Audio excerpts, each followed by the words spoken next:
एक भोंदू रहता था, पर वो इतना सीधा था कि सब प्यार से उसको भोंदू ही बुलाते थे। गायों की सेवा करता था और जिस आश्रम में रहता था वहां के गुरुदेव शाम को प्रवचन करते थे तो सबसे पीछे बैठ के सुनता था। भोंदू को लगता था गुरुजी जो बोल रहे हैं ये बिल्कुल सत्य है, इसमें कोई झूठ नहीं है। एक दिन गुरुजी प्रवचन करते हुए बोले, यमुना के पल्ली पार भांडीर वन में ठाकुर जी गैया चराने आए। भांडीर वन का नाम सुनते भोंदू कान खड़े हो गए। बोले भांडीर वन तो मैं जाता हूं गैया लेके, मुझे तो कभी मिले नहीं वहां पे। अरे मुंह में ही कमी होगी, मुंह में ही सामर्थ्य नहीं होगी उनको देखवे कि मैं ही नहीं देख पाए होंगे, वो तो आते होंगे वहां पे, मुझे ना दिखे होंगे। भोंदू ने पहली बार जिज्ञासा करी, गुरुदेव ठाकुर जी दिखते कैसे हैं? तो गुरुदेव भी हंस गया, अच्छा भोंदू पूछ रहा है, बैठ जाओ बताते हैं। मोर मुकुट पहनते हैं ठाकुर जी, और बोले दो कान हैं लेकिन कुंडल एक ही पहनते हैं। ठाकुर जी ऐसे पुष्प तोड़ के कान के ऊपर लगा लेते हैं, दोनों कानों में एक ही कुंडल को फेर फेर के पहनते। ठाकुर जी पीली पीतांबरी, ऐसी ठाकुर जी पीली पहनते, पीली पीतांबरी।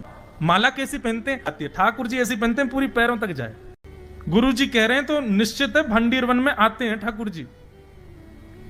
भोंदू अपनी गैया लेकर के भांडीर वन पहुंच गया। गैया चर रही थी, अब भोंदू ढूंढ रहा है, कभी वृक्ष के नीचे जाके देखे, कभी कहीं देखे, कभी ढूंढे कहीं से चंदन की सुगंधी आ जाए। गुरुजी बता रहे थे उनमें से चंदन की सुगंधी आती है, क्या पता कन्हैया यहीं कहीं हो।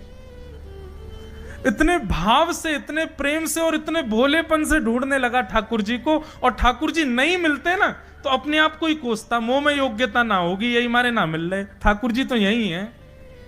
गुरु जी की बात गलत नहीं है, ठाकुर जी तो यही है। उसके उस सहज भाव पर, उसके उस सरल भोंदू पने पर ठाकुर जी रीझ गए। और इतने में ही भोंदू हताश निराश उदास बैठा था, खुद को कोस रहा था, मुंह में योग्यता ना है, मुंह ठाकुर जी मिलना है रहे। इतने में ही देखा सामने से असंख्य गायों का झुंड आ रहा है। तभी देख रहा है भोंदू पीतांबरी पहनी है, गले में वैजंती माला धारण की है, सिर पर पाग पहनी है, एक कान में कुंडल है, मंद मंद मुस्कुरा करके दतुइयां दिखा रहे हैं, कटाक्ष नेत्रों से कभी इधर देख रहे हैं कभी उधर देख रहे हैं, अपनी वेणु को कमर में कस करके गैयाओं के गले में गलवैयां डाल करके श्याम सुंदर भोंदू की तरफ चलते भये आ रहे हैं। ये दृश्य देख करके हाथ पांव कांपने लगे भोंदू के। उसको लगा मेरे पास तो आएंगे ही नहीं, है वहीं से मुड़ जाएंगे, अब मैं उनके पास जाके उनको असहज नहीं करूंगा, यहीं से देख लूं, यहीं से प्रणाम कर लूं। लेकिन जैसे जैसे प्रणाम करके ऊपर देखता ठाकुर जी और पास आ रहे हैं, और पास आ रहे हैं, और पास आ रहे हैं। जैसे ही ठाकुर जी आकर के बैठे, भोंदू के पास शब्द नहीं है, हाथ पैर कंपित हो रहे हैं, उसको सूझ ही नहीं रहा करूं क्या मैं, इनके लिए क्या बिछाऊं, कहां बैठाऊं। ठाकुर जी ने अपने आप ही भोंदू के गले में हाथ डाली, अरे तेरा नाम कहा है? जैसे ही ठाकुर जी ने नाम पूछा, भोंदू अपना ही नाम भूल गया, बोले मुझे याद ही नहीं मेरा नाम क्या है, पर प्रेम से सब लोग मुझे भोंदू बुलाते हैं। अब तो भोंदू नाम सुनते ही ठाकुर जी ताली दे दे के हंसने लगे, तेरा नाम भोंदू है? बोले हाँ मेरा नाम भोंदू है। और ठाकुर जी आपको अच्छा लगा? बोले हाँ बहुत अच्छा लगा। आपको नाम कहा है? ठाकुर जी बोले तुम वो ना जाने? बोले जानू तो ना हूं, लेकिन गुरुजी ने जैसा रूप बताया वैसा ही है आपको, तो आप कहीं नंदनंदन तो नहीं हो? ठाकुर जी बोले हाँ मैं नंदनंदन नहीं हूं, यशोदा जी को लाला, नंद जी को लाला। भोंदू बोलो जय हो भगवान, आज आपके दर्शन है गए। गुरु जी और सब बालकन को तो आप शायद रोज ही मिलते होंगे, लेकिन मैं ही अभागो, मुंह को आप आज ही मिले हो। ठाकुर जी बोले अब चल बात मत बनावे, जल्दी कछु खवा, मुंह को भूख लग रही है। भोंदू एक कपड़े में रोटी बांध के उसमें मिर्च और गुड़ रख करके लेके गया। 2 रोटी थी। भोंदू ने जैसे ही खोली, एक रोटी ठाकुर जी के सामने धर दी, एक अपने पास रख ले, बोले मैं भी तो खाऊंगा। ठाकुर जी ने बढ़िया रोटी ऐसे घुमाई और प्रेम से गुड़ खामे और रोटी पान लगे प्रेम से, और ठाकुर जी तो चप चप करके नेक देर में पा गए। भोंदू तो भूल ही गया, मुंह खानो भी हो, ठाकुर जी को ही देख रहा है। ठाकुर जी बोले और जोर की भूख लगी, ला अपनी रोटी दे दे। भोंदू बोलो मुंह को भी भूख लगी है। बोले अच्छा चल आधी आधी खा ले, या मैं आधी तू खा ले आधी मैं खा लूं, दोनों खा लिए। कल ते नेक्स्ट से ज्यादा सी रोटी ले आइयो, भूख ज्यादा लगे, और सुन यही समय आइयो, मिलूंगा कल भी तोते। ठाकुर जी अपने मार्ग पर चले गए। भोंदू इतना प्रसन्न है, बोले आज मुझको ठाकुर जी मिल गए। गुरुदेव के प्रवचन का समय हो गया, भोंदू पीछे जाके बैठ गया, अपने गुरुदेव को प्रणाम करे, इनकी कृपा से ठाकुर जी मिले। उसने किसी को नहीं बताया, उसको लगा सबको ही मिलते हैं भगवान, मुझे ही मिले हैं बहुत दिन बाद।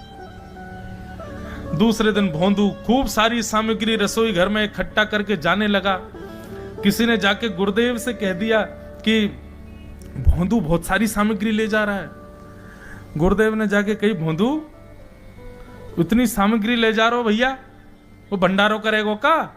नहीं गुरुजी, भंडारो तो नहीं करूंगा, वो नंद नंदन नाम है, वो यशोदा नंदन मदन मोहन, वो अपनी गैया चरा के आए, कल भी आए, मेरी रोटी खा गए, मैं भूखो ही रहेगो कल।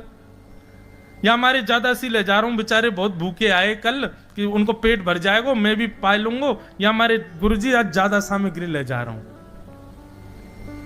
गुरुदेव ने मन में सोचा, ये बात कोई और कहे तो अविश्वास किया जा सकता है, लेकिन भोंदू झूठ नहीं बोलता। गुरुदेव बोले, सुन सुन इधर बैठ, ठाकुर जी आए थे? बोले हाँ।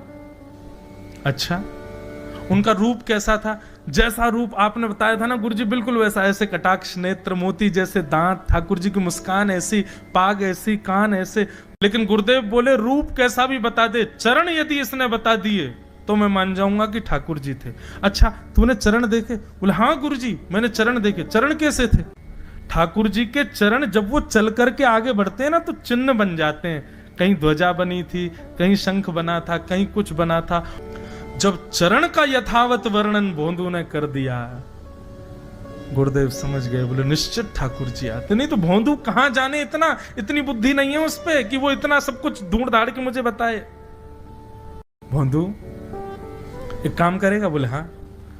ठाकुर जी आएंगे तो तेरे सखा बन गए? बोले हाँ। तो उनको लेकर के आश्रम आ जा, यहां पे आ जा।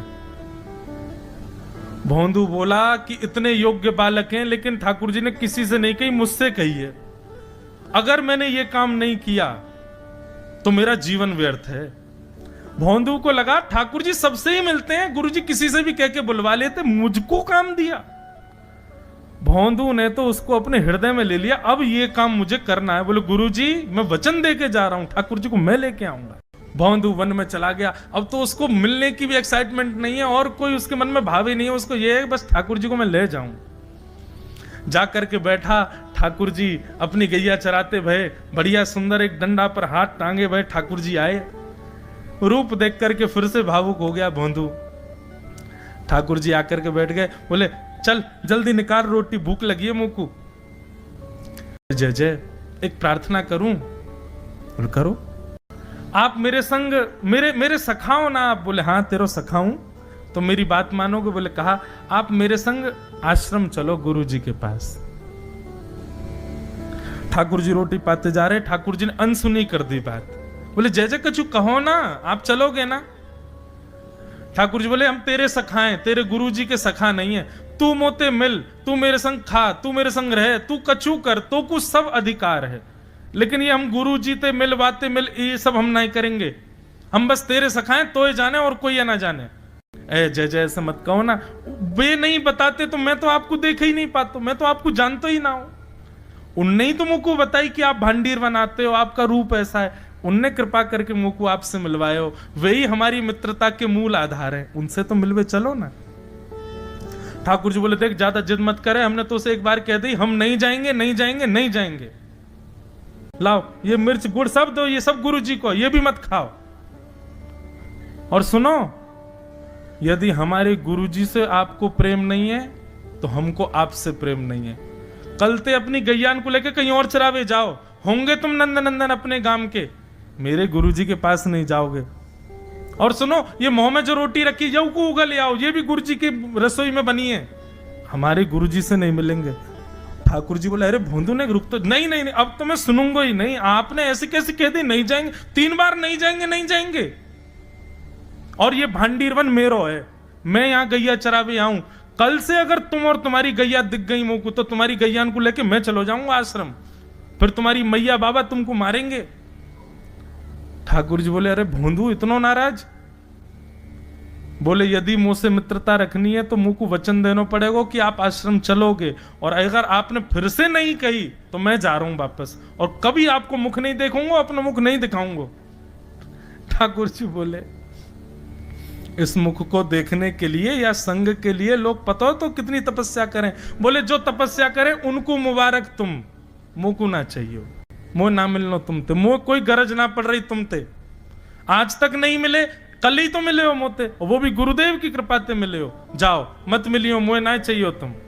ठाकुर जी बोले मैं तो ना जाऊंगा, मैं तो तेरे पास ही रहूंगा। बोले तुम मत जाओ, मैं जा रहा हूं। कि जाने लगा वापस। भोंदू, ठाकुर जी पुकार रहे हैं भोंदू को, मानो जैसे त्रिलोकी लेके जा रहा है वो ठाकुर जी के, जैसे मानो पूरा ऐश्वर्य ठाकुर जी का ले जा रहा हो। अरे भोंदू ने रुक तो जा। लेकिन जब भोंदू दिखना बंद हो गया, हमारे ठाकुर जी विचलित हो गए। ठाकुर जी दौड़ करके गए और जाकर के भोंदू के पित्ती पे चढ़ गए। बोले ले चल अपने गुरुदेव के पास, चलूंगा तू जहां कहेगो, लेकिन तो दूर नहीं जान दूंगा। और भोंदू ठाकुर जी को ऐसे ऊपर चढ़ा करके लेकर के आश्रम जा रहा है।